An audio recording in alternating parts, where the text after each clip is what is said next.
A man is wrecked after taking a brutal, devastating hit. The Order's sacred sword just pierced him right through the chest. The soldiers start cheering, finally relieved that he is actually down. This fallen man was feared everywhere as the continent's own demon. His name is Arkhamond, the most powerful necromancer of them all. Knowing his end is near, the mage waits to fade away. It has been 10 long years of war across the entire continent. He beefed up his defenses for this attack, but he still failed. Looking at the pile of bones, he accepts this was his ultimate defeat, and the guy responsible for it all, a knight named Burkle Rhineland. But the knight's leader admits he didn't win this victory alone. He says countless people died just so his blade could strike.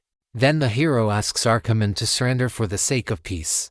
The necromancer snaps, screaming at the knight to shut his mouth. He accuses him of just watching while a plague killed innocent people. To the mage, all these knights are actually worse than animals. He ends his rant by calling every single one of them hypocrites. Suddenly, a green aura glows around Arkhamond as he prepares to fight.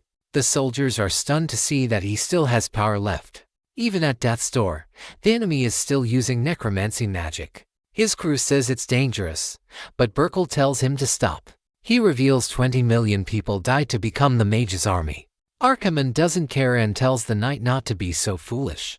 Burkle then accuses him of just wanting revenge for his people. The necromancer dares him to say he's wrong, but Burkle stays quiet. Then the knight says there's only one reason he's here, staring at his opponent with a serious and determined look.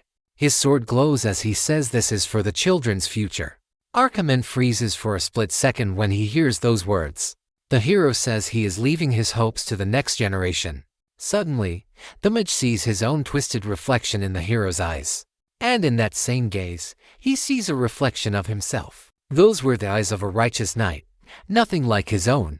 Burkle gets ready to strike for the sake of his descendants. Shaken to his core, the necromancer finally drops to his knees. The knight readies his blade to deliver the final, killing blow. But Burkle suddenly stumbles, making his men worry for his safety. Arkhamond pulls a sword covered in dark runes and speaks one last time. He asks Burkle if the knight has any final words left. The necromancer smiles, saying it's not that easy to take down someone like him.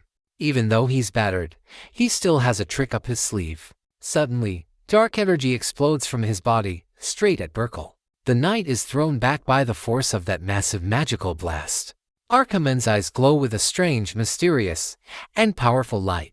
With the sword in hand, he prepares for his final act of revenge. A blinding light explodes, and the soldiers celebrate their enemy's downfall. Flat on his back, the mage feels that final, crushing blow. As soldiers celebrate the win, his world slowly goes dark. Eyes closing, he catches a blurry glimpse of someone standing there. Just like that, the 10-year Continental War finally came to an end. It was also the end of that monster, the Necromancer Arkhamond. In what felt like his final breath, things shift to a massive mansion during a dark, stormy night. Two maids freak out when they see the young master's lips twitch.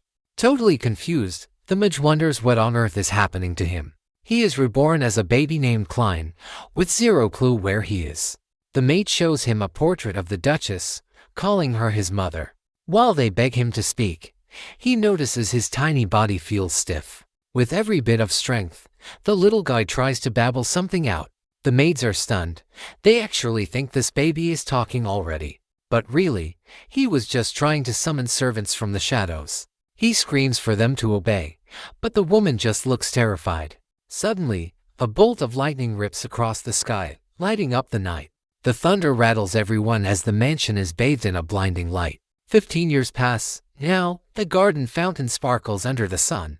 A group of girls stare at something with pure shock and admiration. A teenage boy strolls calmly through the mansion's courtyard. They gush over his face and hair, totally captivated by him. Then we see him a seriously handsome young man with striking white hair. The kid looks so perfect, it's like he was carved by the gods. The girls just sigh, obsessed with how stunning Master Klein is. One of them wonders what he even eats to look that good. Suddenly, someone walks up with a bucket and spots him. A guy splashes holy water on him, screaming for the demon to leave. This is Garrison, a priest who found Klein's gaze way too suspicious. He noticed 3 girls were already falling under the boy's spell. Soaking wet, Klein asks if the guy ever tires of this ritual. Garrison explains he has to do this because Arkhamond's soul is in his body. Klein denies being the necromancer, but the priest just glares and throws more water. The young man wonders if this priest has completely lost his mind. Walking away, he mumbles about the priest being a total lunatic. Right then, Garrison orders his men to grab the boy and drag him off. For punishment, he says the kid is taking a full holy water bath. Meanwhile, the young man reflects on how he definitely died that day. He remembers being killed, only to wake up in a baby's body. Because his first words were a dark chant, everyone treated him like a demon. It was in this exact place that he met the priest of the sacred order. The boy watches the massive silhouette of the man coming his way. Garrison introduces himself, unaware this was just the start of his suffering. This included a 24-hour non-stop prayer trial. He also forced him to endure those famous, freezing garlic baths. Not to mention a purifying fire show while tied to a cross. So, under the guise of some purification ritual, he endured all sorts of brutal treatment. 5 years later, and the young man looks miserable at his own birthday party. His maid, Heron, prays that he will live up to the hero's great legacy. But the boy seems totally bored by the girl's constant prayers. Fed up, the young man stands up and just hurls his party hat away. The girl gets upset, mourning the hat she spent so much time making for him. Seeing her sad makes him feel guilty for snapping, so he apologizes to Aaron. The boy says he will pick the hat up, but she reveals that Priest Garrison was the one who made it. The second he hears that name, the boy's entire body just freezes. He stares at the hat now, his face twisted with absolute horror and disgust. Right then, the priest appears out of nowhere behind him, calling out his name. The priest is thrilled because the young man wore the hat for an entire week straight. The boy crushes the hat and says with a smile that he won't be wearing it anymore. The priest screams that Arkham's evil spirit has finally shown its true face.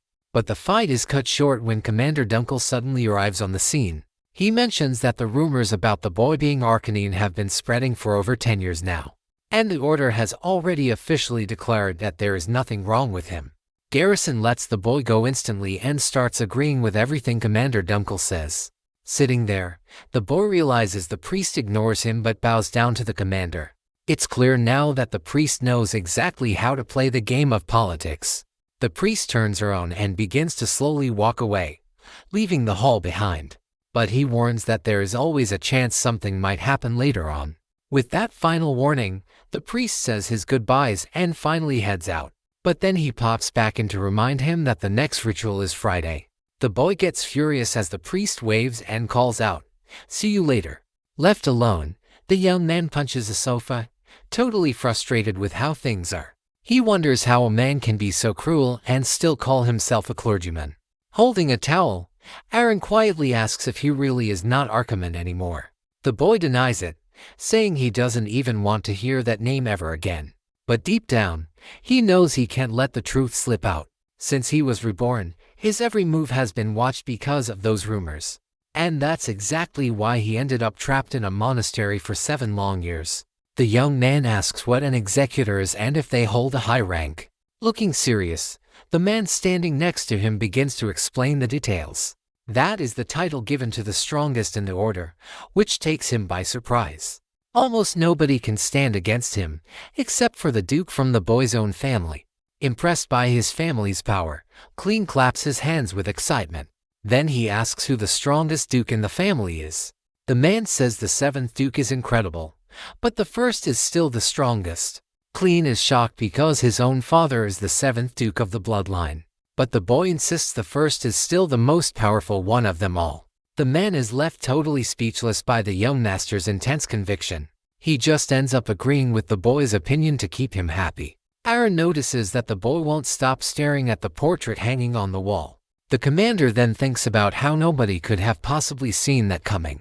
It has been 200 years since the 1st Duke established their house, and he remembers it all. The boy still cannot wrap his head around what happened to him. He scans the portraits of all the dukes who held the title before him. Finally, his eyes lock onto the portrait of the 1st and strongest Duke ever. The original founder of the Rhineland family was none other than Burkhow. The Necromancer Arkhamond has been reborn as a descendant of his sworn enemy. The former mage recalls screaming his rival's name just before he fell in battle.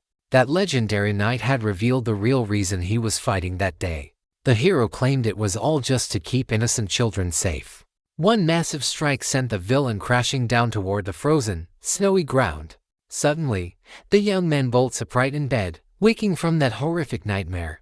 Gasping for air, he tries to steady his breathing on the soft mattress. The boy grumbles about that twisted dream from his past life as the great mage. Back then, his rage almost wiped out the entire continent with his dark magic. But he lost to that night and woke up to centuries later in the future. He tugs at his white hair, complaining he will never get used to this new look. A creepy voice from the doorway mentions he was talking in his sleep again. The priest gives him a sinister smile, teasing the boy about those old memories. He tries to act cool, saying he is just tired, right when his maid bursts in. The redhead runs in panic, shouting that she heard every single word he said. She mimics his evil lines while he frantically begs her to shut up. The head butler enters the room to announce the sword exhibition is starting soon. With a terrifying aura, the priest decides the boy needs double the purification sessions. Muffling the maid's mouth, the young heir shakes with rage at this unfair treatment. Once outside, he calls the man a total lunatic in his own head. Walking through the halls, the boy asks the staff about the sword ceremony. The butler explains the Duke personally requested the boy's presence at the event. Shocked his father actually wanted him there, he takes the handkerchief from the maid. The older man with the mustache grabs the cloth, scolding her for bothering the master. The boy stands up for her and gives her a cookie, making her day. Staring at the chandelier, he wonders why his father suddenly invited him to this. The butler mentions that some relatives from the Branch family just arrived.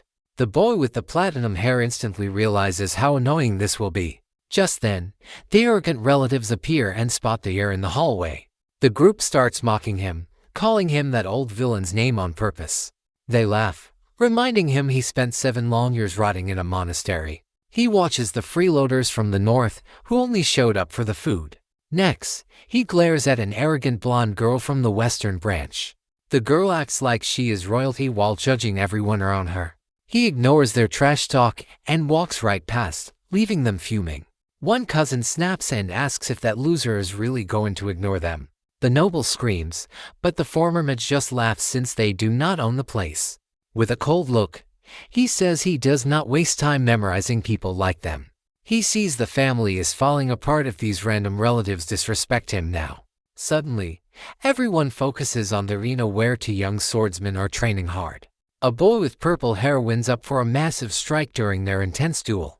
But he can't take the pressure and ends up flat on his back, totally defeated. Livid, he snaps at his rival to quit holding back and actually fight for real. The blonde kid brushes off the attacks, coolly saying that this match is already over. With a calm, confident smirk, he tells him there's just no point in keeping this up. This prodigy, Delane Ryland Klein's older half-brother, is clearly on a whole other level. Klein watches the fight, realizing it's Delane's raw talent that's keeping the family name alive. Losing it, the rival lunges again, screaming that things are going to be different now. With his eyes glowing a deep purple, the protagonist carefully tracks the movements of both fighters. Delane lunges with his sword, while his opponent desperately tries to land a counterattack. Delane easily sidesteps the overhead strike, keeping total control over the entire fight. Cloaked in golden energy, he shocks his rival by blitzing him with a secret technique. Our protagonist sees everything, tracking his brother's every move with his specialized magical vision. Dialing in on every detail, he breaks down Delane's speed and analyzes his energy flow. He spots the exact second the boy explodes forward, pushing off hard with his toe. Humiliated and fuming, the purple-haired kid swings wild, aiming a final blow at his face. Klein's stunned to see even the hidden mana flow of that secret art laid bare. Then, in a heartbeat, Delane launches an explosive strike that hits his opponent dead on. The ref calls it, awarding the win to Delane, who just gives a warm, polite smile. Being the bigger person, the blonde boy gently warns that things were about to get dangerous. The guests are whispering, completely blown away by that legendary sword technique they just witnessed. The platinum-haired boy realizes this was definitely a message from the clan's branch families. Looking around the hall, he hears the relatives whispering his name once they notice he's here. Delane strolls over with a grin, asking his brother if he'd been watching for long. He even teases him, saying he would have put on a better show if he'd known. Watching his brother's perfect technique and phony act, the former villain feels sick to his stomach. Still, he can't help but wonder why the branch families have gathered at the mansion again. Just then, everyone feels the arrival of the 7th clan head, Duke Rhineland. Klein tenses up as his father approaches, and a heavy silence falls over the entire room. The Duke praises his firstborn son, acknowledging all the hard work it took to get here. The former mage realizes that Delane is pretty much the only thing the Duke is proud of. The commander agrees, noting that Delane's mastery is truly impressive for his age. Looking a bit bashful, the blonde boy dips his head and says he still has much to learn. The head of the family walks right past the protagonist, thinking back on the hero's legacy. Hearing those encouraging words, the son bows deeply to show his absolute devotion. Then the man turns toward Klein, glaring at him with a cold look of pure disgust. Without saying a word, the Duke stares at the boy, clearly ashamed of his heir's failure. Suddenly, to everyone's shock, the leader reaches out and touches the silver-haired boy's head. But he follows it up coldly, stating he can't feel even a single drop of mana within him. The young man looks down and apologizes, knowing that without magic, he's just dead weight. The commander tries sticking up for him, explaining those years in the monastery really held him back. People start whispering that the family's second son doesn't have any mana in him at all. They mutter that the main heirs are useless, and that the branch families should take charge. Walking down the hall, the boy tells himself he can handle all the insults thrown his way. Still, he remembers Burkle's famous words about protecting the future of the children. Fists clenched tight, the young man feels a huge wave of anger boiling over. The former mage thinks it is insane he lost just for the Rhineland family to become this. As guests head out, a distant relative throws one last insult while saying goodbye. A purple-haired guy mocks him, asking how the young heir cannot even swing a sword. This meddler keeps talking trash, calling the boy a total disgrace to the family name. Staying calm, the platinum-haired boy realizes Dalton is nothing but a pathetic busybody. Furious, Dalton raises his fists, but the protagonist just calls him a complete fool. Furious at the humiliation, the enemy stomps his foot on the ground with massive force and aggression. Quickly, the young heir sweeps the guy's legs, dropping the busybody onto the hard floor. Clutching his bloody nose, the loser gets told not to take his frustrations out on others. The guy loses it and screams that the platinum-haired boy is just a motherless outcast. That makes the protagonist turn his head with a glowing, terrifying look of absolute fury. Seeing that scary look, the coward freezes instantly and breaks into a cold sweat. The former mage realizes the real problem is these people and their disgusting superiority complexes. With magic in his veins, the former villain wonders how this clan fell so low. He recalls the hero who defeated him, feeling sorry for how weak his descendants became. Suddenly, the commander steps into the hallway and tells the injured boy to stop making scenes. Standing his ground, the knight warns that he will not allow any more disrespect. The coward grinds his teeth in anger but lacks the guts to talk back to the commander. Turning around, the intruder tells the heir to be grateful for such a protective bodyguard. The loser scurries away in a pathetic way, leaving the knight totally confused by the scene. The commander rests his hand on the hilt of his sword, making sure the area is safe. The platinum-haired boy just watches the guy's attitude with a cold and distant look. Breaking the silence, the young man asks the knight if he happens to have a spare sword. Later on, the two of them walk through a dark forest covered in a thick fog. Stopping in their tracks, the great warrior hands the heavy blade over to the boy. The commander asks why the young master needs a weapon this late at night. Gripping the sword, the boy takes a fighting stance, trying to copy his brother's moves. The guard heads back to the mansion, figuring the boy still wants to be a swordsman. However, the warrior knows it is pointless since the heir has absolutely no mana at all. He realizes that someone without magic power will never become an imperial knight. Swinging the blade through the air, the boy focuses on training although he cannot use the secret art. The former mage closes his eyes, remembering exactly what he saw back in the arena. Totally focused, he repeats the exact same incredible footwork his brother used. With a perfect jump, he nails the timing of the liftoff, copying the brilliant technique. A purple aura wraps around the sharp blade as the bow perfectly follows the path. Suddenly, purple sparks start crackling intensely around his glowing eye. Right then, the warrior spins around, sensing a massive change in the air. He is totally shocked to feel such a strong aura coming from the boy. The knight refuses to believe this is actually happening. At that moment, the air unleashes a massive purple energy attack against the rock. But suddenly, a light flashes in his eyes and cuts off his power flow. With that, all that dark aura shatters and vanishes into the cold wind. The massive boulder splits right in half, leaving the guard completely stunned. Then, the platinum-haired boy turns around calmly, holding the blade firm. A grin spreads across his face as he realizes he actually pulled off that insane move. The young maid looks on, totally stunned and confused by what is happening. Sweat beads down the commander's face as he watches, unable to believe what is unfolding before him. Suddenly, the scene cuts to the young man with his head shoved deep into a water bucket. The commander notes that the kid can already hold his breath for over 1 minute. Gasping for air, the boy hears the commander joke about doing this ritual in a fish tank. The young man snaps at the guard, who just laughs and mentions a sinister vibe in the room. While the maid dries his hair, a servant walks up to the young master with a message. A messenger hands over a sealed letter, explaining that Dalton has sent a formal invitation. The silver-haired boy asks who this Dalton guy even is, and the servant says he wants to apologize. He remembers that punch to the face and seriously doubts that the guy is actually sorry. Holding the invitation, the silver-haired boy feels like there is something really fishy going on. Checking the letter, he sees it is for a hunting competition, which feels way too suspicious. Our hero realizes his rival is just looking for an excuse to lure him outside. The messenger asks if he will go, and the young man says there is no reason to decline. With a look of pure determination, the boy says he has got a hidden trick of his own. The camera focuses on a sword leaning casually against the wall. The former mage replays the sword techniques he watched his brother use just a few days ago. By doing that, he ends up uncovering something pretty major about his own abilities. He realizes he can perfectly mimic any skill just by seeing it once. The messenger stays quiet, waiting for a final word from the heir of the house. The commander says he will get the carriage ready for this so-called hunting match. But the knight insists on coming along, and the young man asks what he is up to. With a serious expression, the white-haired boy reminds the guard of what he said before.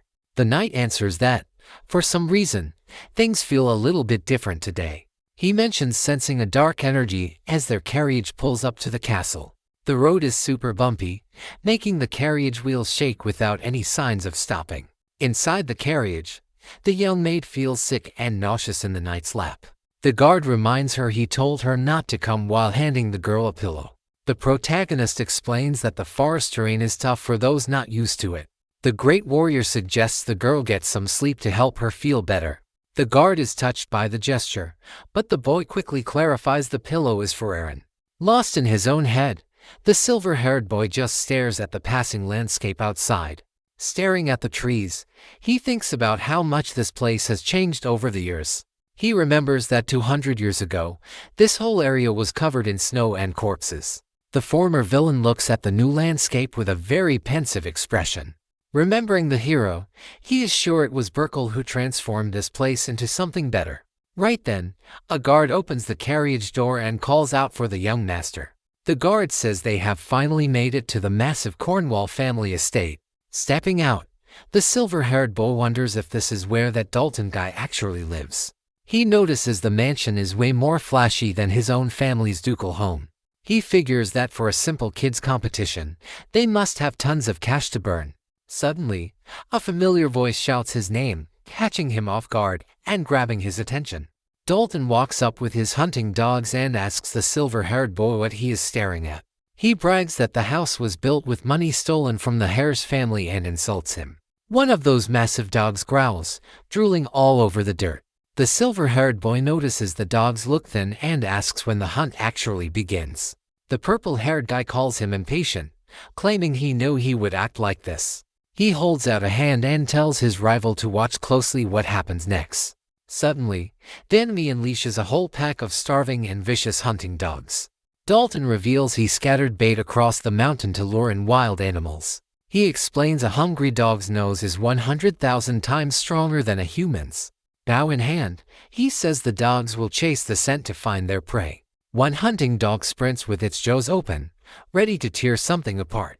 But arrows strike the poor creatures, sending them crashing to the ground in pain. With a twisted laugh, the rival celebrates his cruel and totally pointless hunt.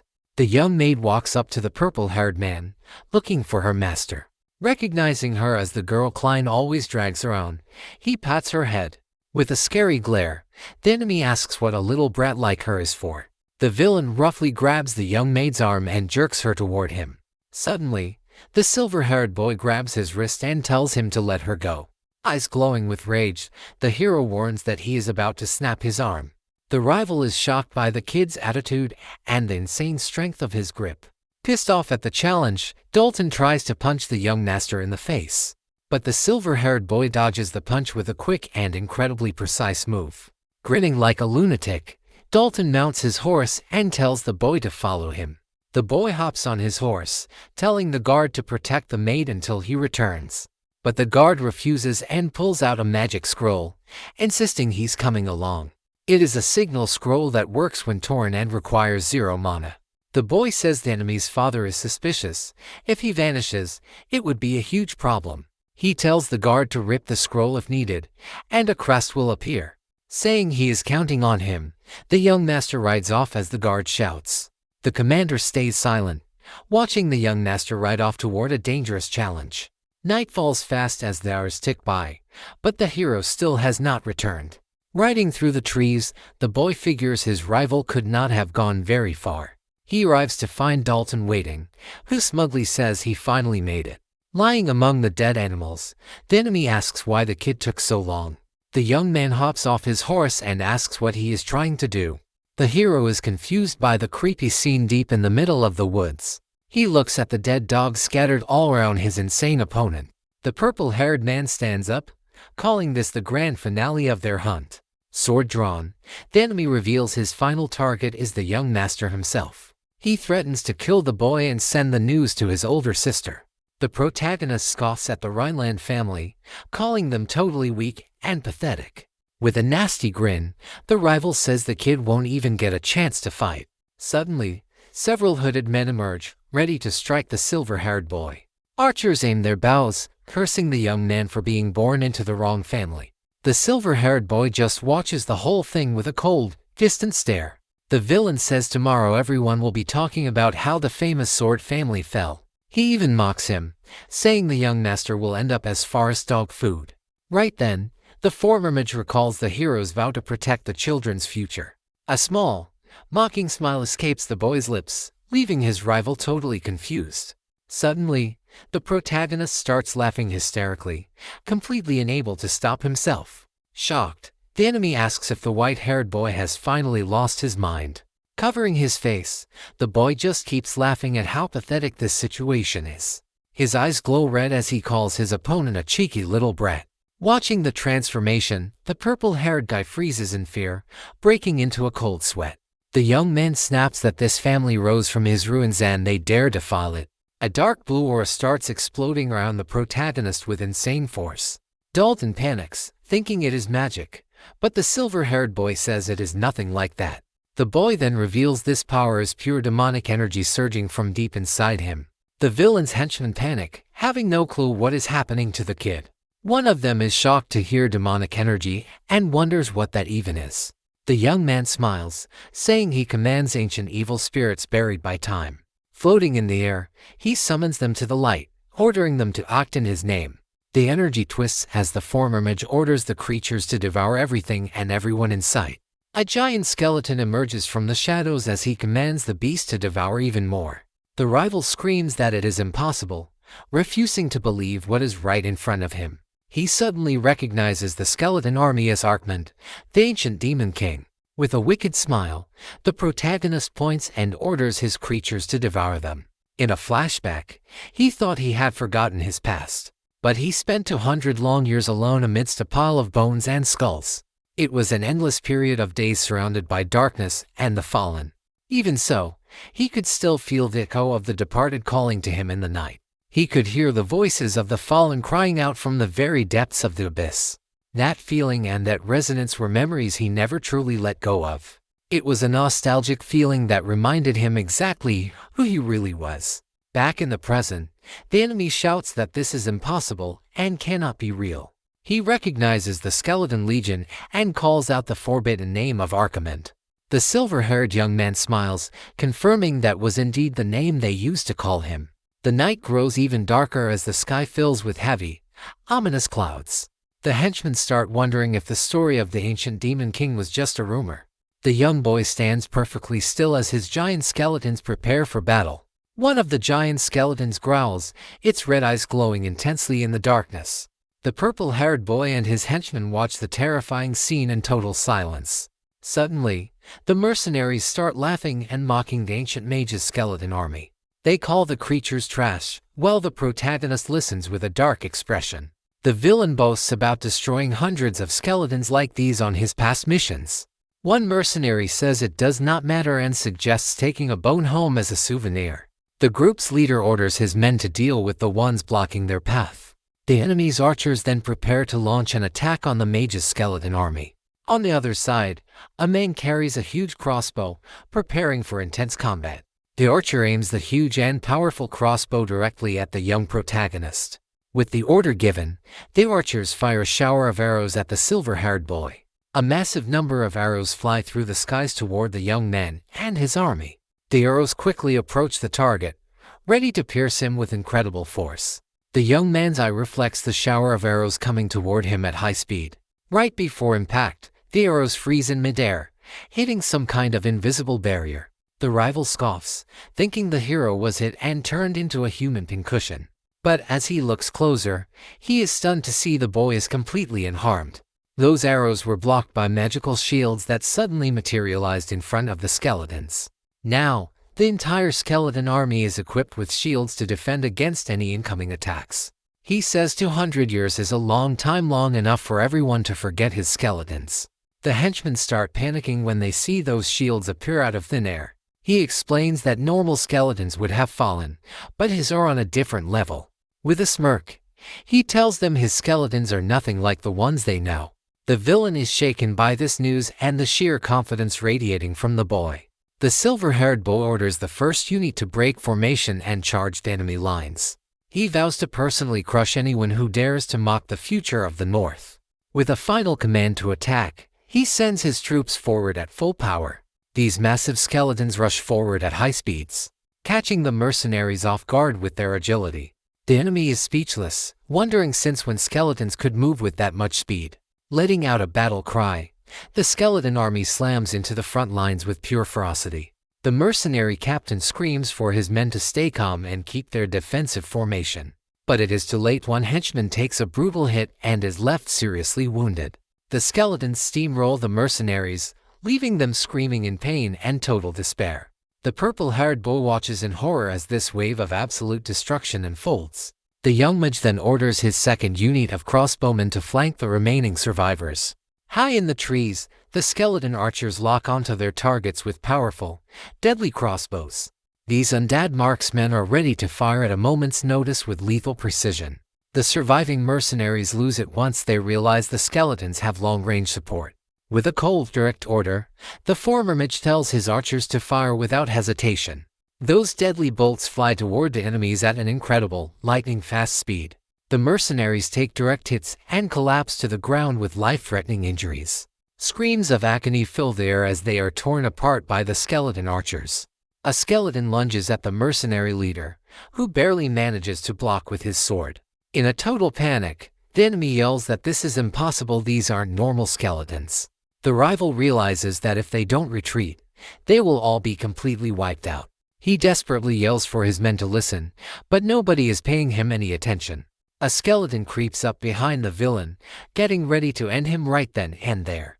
Annoyed, the purple-haired boy spins around and strikes the skeleton with his sharp blade. He successfully cuts off the skeleton's head with one precise and well-timed swing. The villain starts celebrating, thinking he finally killed it by going for the head. But to his horror, the headless body keeps moving and continues its relentless attack. He is stunned because he knows an ordinary skeleton can't function without its skull. Grinning, the protagonist reminds him that he already warned him about how these skeletons work. He says it one more time: his creatures are special. As the monster stands back up, the skeleton simply reaches down, grabs its head, and snaps it back onto its neck. The protagonist explains that this immortality is how he managed to conquer the whole continent. The villain is absolutely terrified watching the monster reattach its own head by hand. The former mage reveals that spirits fueled by demonic energy don't go down that easily. The survivors panic, wondering just what kind of monsters they're up against. Panic sets in as they watch the skeletons keep rising back to life over and over. He admits his current body only lets him summon 11 of those things at once. Then he looks at the terrified mercenaries and asks if they still want to fight. A sudden noise from the woods grabs their attention. Something else is out there. Back at the mansion, the commander and the maid are laughing by the water fountain. The maid asks if the young master really pulled that off, and the guard nods. She cracks up just thinking about the young master's crazy stories from the monastery. The commander smiles and says it seems like she really likes the young master a lot. Her cheeks flush as she admits she does, saying she really likes him a ton. She asks the guard if he knows how amazing the young master is, while the enemy begs for mercy. She says he is so kind, even as a mercenary runs terrified through the dark woods. She calls him sweet while a skeleton slashes at a henchman with its glowing magic sword. The maid mentions he shares his cookies with her just as a dark aura appears. Smiling, she tells them he is honestly the warmest person in the whole world. Back in the forest, the protagonist glares at his enemy with cold, burning hatred. A mercenary screams in agony as a skeleton launches a brutal attack on him. The villain struggles to block the monster's relentless hits, but he is completely drained. He shouts in frustration, dodging a strike and trying to fight back with his blade. But the skeleton heals instantly, leaving his enemy feeling totally hopeless. Seething with rage, the purple-haired boy decides to stop these skeletons from regenerating. He knows his real target isn't the monsters, it is the summoner controlling them. If he can take out the young master, all the skeletons will vanish in a heartbeat.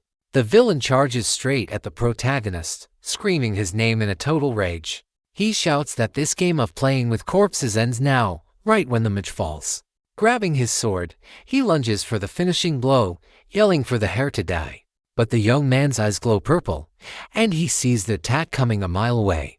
Purple energy sparks in his eyes as he tracks every single move his opponent makes. Thanks to his eyes, he can perfectly recall combat techniques he's only seen once. He remembers exactly how his brother used that sword technique in the arena days ago. His rival is stunned to see the secret art of the Rhineland family being used. The protagonist unleashes the powerful meteor sword technique against his foe. Total shock hits the villain as his sword is sliced in half by the hair's strike. With a freezing glare, the young man says Dalton's real punishment is finally starting. The night grows quiet as battle dust begins to settle on the field. Standing over his fallen enemy, the protagonist says he was right about one thing. If a summoner falls, his creations lose their power, a weakness Arkhamond could never overcome. The ancient mage thinks back on the Necromancer's power and that dark demonic energy. But the power of the Rhineland family allowed him to keep this unique ability safe. The blood of his enemy has strengthened him, making him far more powerful than before.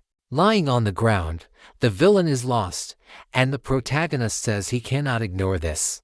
The rival asks what he means by that, but he is too weak to move. The silver-haired bull looks down on him with total contempt for his defeated enemy. With one last breath, the villain collapses.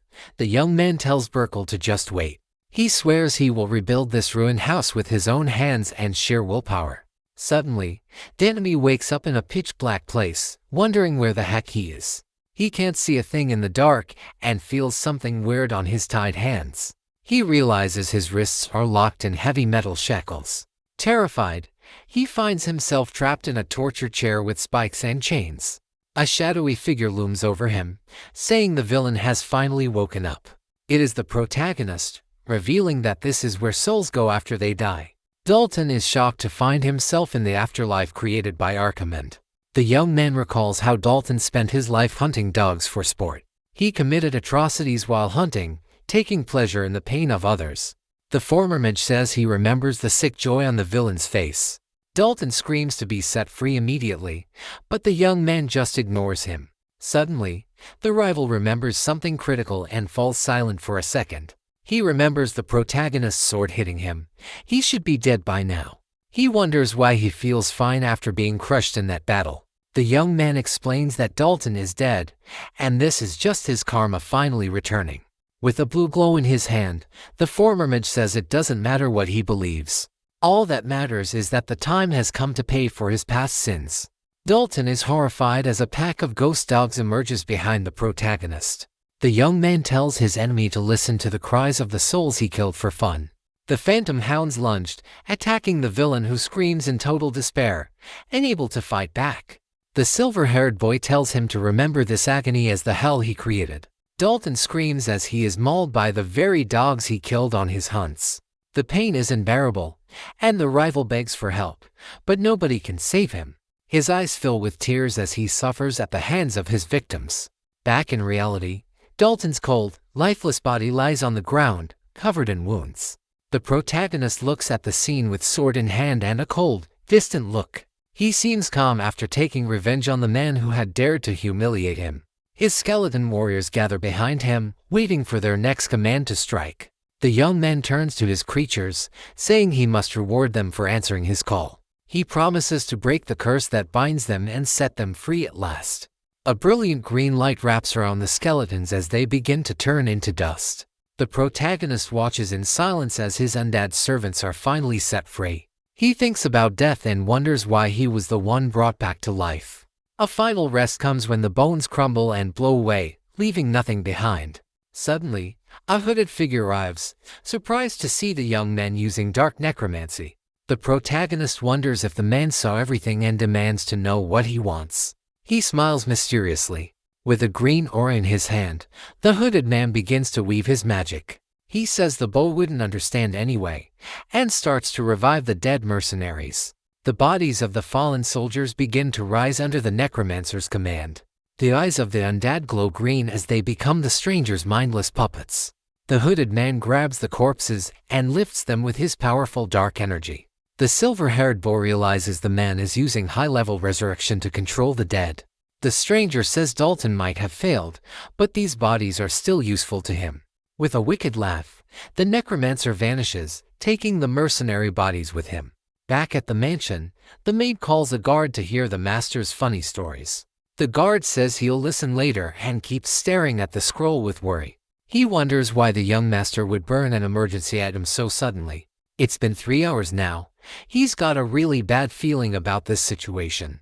He decides to track down the young master, but the castle guards block his path. The guards tell him leaving his post is a major issue and refuse to budge. The young master's bodyguard silently watches the men standing in his way. He spots the Cornwall family crest on them. These have to be Dalton's men.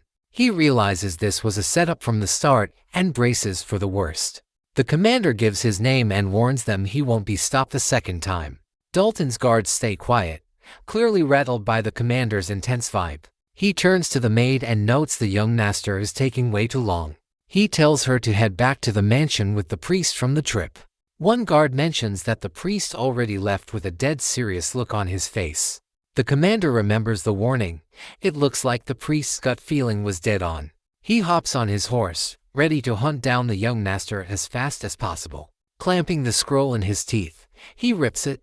This definitely isn't just a coincidence. He gallops at full speed, certain that something terrible has happened to his master. Deep in the woods, our hero faces off against the mysterious necromancer's undead army. His demonic energy is tapped out from the last fight. Necromancy is off the table. Sweating, he realizes he won't survive much longer in such a fragile body. The necromancer orders his ghouls to push forward and crush the boy without mercy. A swarm of zombies charges the hero, determined to take him out for good. The silver-haired kid mocks the necromancer for trying to win with the same old arts. Suddenly, the crest from that magic scroll starts glowing brightly in the boy's hand. The enemy zombies start shrieking and twisting in agony from the intense light. With a smirk, the young man tells the necromancer that it's all over now. The hooded man is stunned. He has no clue what's happening to his zombie horde. A massive golden light bursts from the earth, swallowing the entire battlefield. Suddenly, the priest from the group appears and begins purging the undead with light. With eyes glowing gold, the priest calls upon the light to purify the fallen. The zombies are vaporized by the holy light, crumbling into nothing but dust. The priest tells the young master to relax. He'll handle the rest from here. The necromancer is staggered by this sudden arrival and demands to know who he is. The priest glares at him with a dead serious expression, ready for combat. He calls himself the exarch of the Holy Order and says he's here to end this. The exarchs are 3 living weapons sworn to carry out the Pope's absolute will. They're the Order's ultimate elite force, the only ones capable of wielding holy weapons. These holy weapons were left by St. Gall to shield the world from evil. Legend says each one holds the power of a fortress, making them feared by all. The necromancer feels the weight of the exarch's power and is clearly intimidated by him. The exarch's holy light is so intense it can completely burn away the necromancer's darkness. The hooded man wonders who this powerhouse is that just came out of nowhere. The hero reveals that among them is the man with the title of strongest fighter. The exarch tells the kid to rest easy. He's there to protect him from all evil. The remaining zombies snarl and lunge at the priest with absolute, savage fury. But they're wiped out instantly by the exarch's purifying holy light. The zombies shriek in agony as the holy light scorches their rotting flesh. The priest channels raw power through his scripture to wipe out every single monster. He commands the sinners to listen while blasting them with waves of sacred magic. He warns them to beg for mercy and pray before their time finally runs out. Then he promises a baptism of fire to cleanse every one of their sins. The undead howl as the exarch's radiant light completely swallows them whole. Stomping his foot, the priest sends a golden shockwave ripping across the entire battlefield. The ground shakes from the exarch's might, tossing the zombies back like they are ragdolls. With one final strike, he wipes out the remaining ghouls and calls it mercy. Raising his light, he declares this the final judgment for these lost, twisted souls. Stunned by the chaos, the necromancer can't figure out why an exarch is even here. The priest's sheer power is insane, sending the hooded man tumbling backward. The villain screams, complaining that this mission was supposed to be way easier than this. He rants about the priest's power being a complete lie before trying to bolt. As he scrambles away, his mask slips, exposing his real face to the world. But the priest cuts him off, asking where he thinks he's going in such a hurry. Panicked, the necromancer shrieks in agony as the priest begins tearing through his mind. He gasps for air, but the exarch says the prayer isn't finished. Be grateful. He tells the man to appreciate the judgment being handed down by the holy light. Invoking the light, the priest ends the necromancer's life with one last purifying strike. The guy turns to literal dust while our hero watches everything unfold from the sidelines. One of the necromancer's eyes hits the dirt and rolls right up to the young master. The silver-haired kid reaches down, grabs the eye, and studies it with a serious expression. He realizes the exarch just took a single step and dove into the fight instantly. Just his presence and their pressure alone managed to vaporize over 20 bodies. The teen is completely blown away by the priest's massive power and insane physical strength. Suddenly, a bloody hand grips the hero's shoulder with a lot of force. It is the exarch, saying he ran over after feeling a dark necromancer or nearby. He smiles, mentioning how weird all the crazy stuff that happened here really was. Grabbing the kid, the priest notes that the aura he sensed doesn't seem to be his. The exarch stares at the hero with a suspicious and very doubtful look. The kid tenses up, thinking the priest is a real piece of work for being so suspicious. He knows that one wrong move means the exarch will kill him right then and there. Right then, his guard rides up on a horse, shouting the young master's name in panic. Galloping at full speed, he asks if the boy is okay after all that crazy chaos. The hero is shocked his guard managed to reach the battlefield this fast. He feels his body giving out, realizing that using dark necromancy took a massive toll. Watching the kid collapse, the guard starts screaming his master's name in total desperation. The guard rushes to the fallen hero and pulls him into a protective, worried embrace. He asks what is wrong, and the kid says his legs just quit on him. The guard asks about Dalton, and the hero says he took him out during the fight. A blood-stained white flower sways in the breeze during the cold, silent night. Back home, the kid explains he only did it because his rival tried to kill him. Dalton's father slams the table, yelling and asking what the hell the young master means. Count Delkin Cornwell refuses to believe his own son tried to kill the family heir. He sticks up for his son, claiming the guy was a loyal knight with real honor. Someone steps in and says the main goal needs to be catching the actual killer. He pulls out a file, explaining that Klein's story didn't budge even after hours of intense questioning. Plus, there is a record showing 20 mercenaries were sent by the Count right when it happened. The Count is stunned, silently cursing his idiots for being so sloppy with the details. Still, he argues it makes zero sense. Dalton was a trained knight, and Klein can barely fight. Other nobles chime in, remembering the Duke himself said the kid does not have any mana. The Count knows his son is a lost cause, but now his own reputation is on the line. He tries to flip the script, questioning what kind of person this young master actually is. He brings up how Klein's late mother, the Duchess, was always at the center of weird rumors. He flat out accuses the kid of framing his son, but the investigator warns him to back off. Then, the Count claims the boy hired someone to take Dalton down just to frame him for it. Suddenly, a booming voice tells the Count to shut up, and everyone snaps their heads toward the door. It is the young master. He walks in, saying there is clearly no limit to their lies. He explains it was self-defense, and the priest was there helping him fight off that necromancer. The Count calls him a liar, but the young man just stares him down with total confidence. With a smirk and glowing pink eyes, he asks if the claim about him being Arkhamond is true. The Count feels the heavy pressure, while the hero mentions the vow he made after dealing with Dalton. He swore to fix the family name himself and will not let any pests stand in his way. Out of nowhere, a knock at the door breaks the tension building between the two men. A blonde woman walks in and apologizes for being late, carrying herself with some serious authority. It is Leah, commander of the Blue Lance Holy Knights, finally showing up for the meeting. Our hero is shocked to see her, since she was also at that fencing demo earlier. Someone asks why she is there, but the investigator says he gave her the green light personally. He explains that Dalton actually had a history of running missions for her specific order of knights. So, she has every right to be part of this high-stakes investigation meeting. Leah just stares at the young protagonist with a sharp, silent look that cuts right through him. Once they lock eyes, she decides she needs to have a private word with him. She wants the young master alone, which honestly leaves him feeling pretty confused. The investigator lets it happen as long as it is quick, making the young man wonder why. He tells Klein to keep it short, and the boy agrees to follow the commander out. Our protagonist is annoyed by the whole situation, wondering why knights have to be so intense. But he quickly realizes this might actually be a huge, once-in-a-lifetime opportunity. He figures she called him for one of three reasons: confirmation, suspicion, or just a test.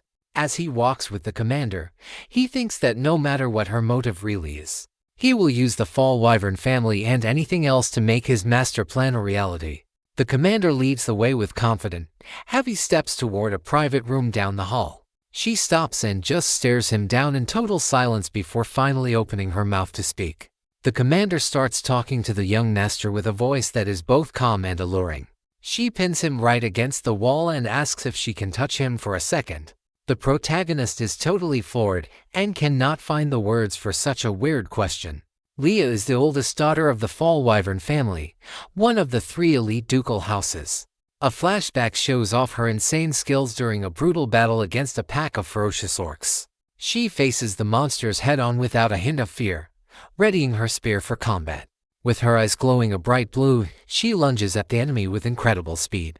An orc roars in rage, but the commander's spear takes him down easily. During the monster hunt, she led the mission to keep every civilian safe. She wiped out high-level monsters alone, proving her insane skills in combat. After the fight, she stands among the monster corpses with her spear. She became a legend after single-handedly destroying an entire horde of creatures. Back in the present, she asks what he's doing and if he's planning to follow her. He says he's coming, but she snaps, telling him not to act so friendly. He remembers his father saying Leia was his cousin on his aunt's side of the family. Since she's the first wife's daughter, they don't actually share any blood ties. The commander says from now on only her personal curiosity is driving her actions. Suddenly she slams him against the wall and stares with an incredibly intense gaze. She asks again, and the guy gets even more confused by this weird situation. From the balcony he yells asking what she means and why she's even asking. The commander asks for his hand and holds it with both delicacy and firmness. She feels his hand and says it's soft and smooth like a baby's without any scars. Our hero is embarrassed realizing she's actually rubbing his hand right now. The commander squeezes his hand, sliding her fingers across while saying tendons don't lie. She looks him in the eye and asks if he really didn't use a sword. She says his hands show no signs of someone who swings a sword often. Then she wonders if he used some other power to beat Dalton and his mercenaries. The young man pushes her away, stepping back a bit, spooked by how close she is. He asks if she's going to say more nonsense and thinks she is truly dangerous. Our protagonist realizes she isn't just curious, she's fishing for some kind of reaction. He knows that to her silence means guilt, and hesitation is basically confirmation. With a mocking smile he challenges her and asks what she'd do if he were Arkhamond. She laughs, saying a shorty like him could never be the feared demon king. The guy is shocked by the insult and repeats the word shorty in disbelief. He's totally frozen and shocked by the commander's sudden and unexpected insult. He asks if she's mistaken, but she says she isn't and offers to repeat it. She calls him shorty again, and he just explodes with anger from the humiliation. He knows she's wrong, but the damage is done, and he's left feeling shaken. The commander says if he defeats a knight without swords or necromancy, she will kiss him. The hero is totally speechless at the commander's bold and very unexpected proposal. He thinks that because of his internal injuries he just can't judge things rationally. Confused, he wonders if this is a political tactic or some bribe from the commander. Looking at the horizon, she says it's late and she has to get to the meeting. She adds that Arkhamond would never do anything that bold or that reckless. The two enter the meeting room and every eye in the place turns toward them. The guy admits he got complacent and underestimated the mess he's currently in. He knows nobody would believe he acted in self-defense against the count's son. The investigator asks what they discussed alone in the room next to the courtroom. Our hero steps forward and grabs a sword that was leaning against the wall. Sword in hand, he plants it firmly on the ground, grabbing everyone's attention. Everyone's shocked by his actions, and they stare, wondering what he's going to do next. The investigator and the commander are also surprised by the boy's unexpected move. He spins toward the count and demands he prove those lies right here in front of everyone. Klein says he will clear his own name and calls the count out for a formal duel. He suggests a trial by combat to settle this whole mess once and for all. The count is totally shocked and wonders if the boy has completely lost his mind. Trial by combat is an old northern way of judging with zero rules or limits. Basically, the winner of the fight wins the trial, and the loser is automatically guilty. Klein says there is plenty of reason, since the count's son tried to kill him first. He reveals his true identity and admits he has no feelings for his mother from his past life. The count wants a moment, but Klein pushes him to make a choice right now. The other nobles start whispering, all hyped up for a trial by combat after so long. The investigator steps in, saying they must respect tradition and let the duel happen. The count realizes that if the evidence is gone, he might actually have a shot. He sees a chance to get rid of the kid and accepts the challenge with a smirk. The count says he will send a champion knight and swears to finish the boy off. Klein just smiles. He doesn't care. He says he is the one who will finish the count. The count accepts and sets the duel for 4 days from now. Klein knows this is only the beginning. Using the count as a stepping stone, he will show every snake in this family who he is. He is going to tear this family down and rebuild it his way, with his own hands. In another room, Klein's big brother is shouting that this whole thing is total nonsense. He asks if Klein has gone crazy and if he even understands what that challenge means. He warns him that he could die, but Klein says he knows and is tired of hearing it. His brother says their father already gave his okay, and Klein has to accept the decision. He offers to fight in Klein's place, but the younger brother shuts him down immediately. He says they rule the north because of their father and him, since he is the heir. Klein looks him in the eye and asks if he really wants to fight this trial. His brother goes quiet. Klein tells him that would just give them a chance to kill him. He knows it is annoying being the heir and feeling helpless, but he has to fix his reputation. Klein says he has no reason to back down and faces his brother with pure defiance. His brother says he was so happy to have a sibling and always ran to see him. In a flashback, he remembers seeing an angel for the first time while holding the baby's hand. Young Delane was totally captivated by how beautiful and innocent his little brother was. Back in the present, he says it doesn't matter they have different mothers. He waited 7 long years. Suddenly, the older brother grabs Klein tight and looks at him with total desperation. With tears in his eyes, he begs Klein to listen and think twice about this duel. Klein is shocked to see his brother crying and wonders what's making him act like this. Right then, a guard walks into the room and cuts the two brothers' conversation short. He tells them that Count Cornwell has already picked his champion for the trial by combat. Klein pulls away from his brother and asks what kind of guy this champion is. The guard says his name is Randall, an exiled knight who got famous on the battlefield. The tavern doors swing open to reveal a massive, muscular man with a wild look in his eyes. He was kicked out because of his insane, violent urge to take down everyone in his way. Inside a tavern, he fills up a wooden bucket with a strong red drink. The place is a total wreck, bodies and trash everywhere, and he doesn't seem to care. The knight drinks straight from the bucket with a look of pure savagery and rage.